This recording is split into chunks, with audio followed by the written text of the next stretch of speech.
आदरणीय हम लोगों के अभिभावक तुल्य माननीय श्री वासुदेव बेसरा जी की 14वीं पुण्यतिथि पर हम सभी आज उनको नमन करते हैं। वासुदेव बेसरा एक पूरे संथाल परगना में एक अलग शख्सियत थी उनकी।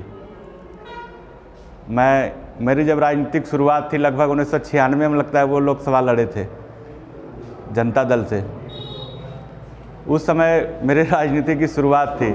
उस समय शैलेंद्र भैया हो, शिव शंकर चौधरी जी हो, ये सब साथ हम लोग एक साथ थे उस समय राजनीति में। मेरा शुरुआत था वहाँ, ये लोग बहुत सीनियर आदमी थे उस समय।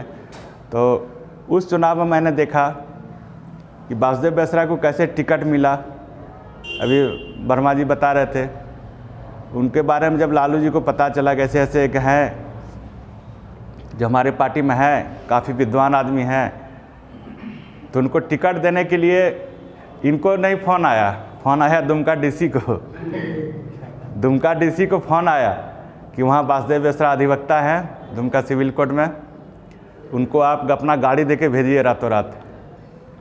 तो डीसी साहब अपना गाड़ी देके उसको रातों रात पटना भेजे थे बेसरा जी को। वो शख्सियत थे बेसरा जी।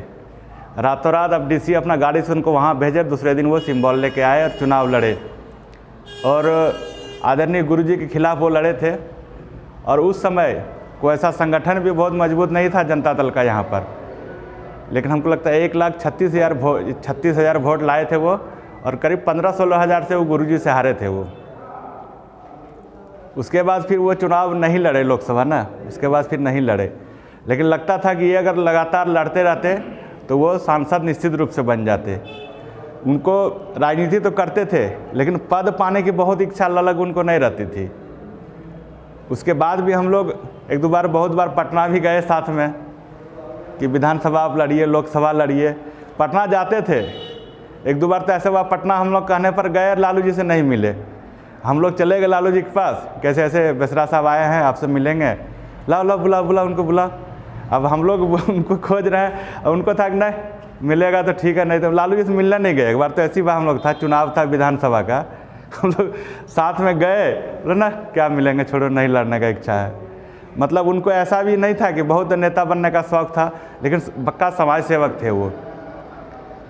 किसी भी कार्यकर्ता का हम लोग देखते थे, कितना गरीब गुरबा उनके डेरा पर जब हॉस्पिटल में वो रहते थे क्वार्टर में वो, तो उनके सुबह देखिएगा बहुत से गरीब गुरबे लोग आते रहते थे और सबका काम कराते थे वो, चाहे किसी कोई कार्यकर्ता हो या और भी कोई पब्लिक हो, किसी को ना नहीं कहते थे वो। और एसपीटी और सीएनटी एक्ट के काफ़ी जानकार थे, इस कारण उसकी काफ़ी इज्जत थी यहाँ पर। कितना उन्होंने किताब, 1-2 किताब भी लिखी है ना वर्मा जी, उन्होंने कई किताबें लिखी है। उसके बाद में वो जामताड़ा में जाकर प्रैक्टिस करने लगे, वहाँ भी काफ़ी उनकी अच्छी प्रैक्टिस चल रही थी। कई बार हम लोग जामताड़ा जाके भी उनसे मिले थे। तो वासुदेव बेसरा की कमी हम लोग को हमेशा खली, पार्टी स्तर से भी, सामाजिक स्तर से भी।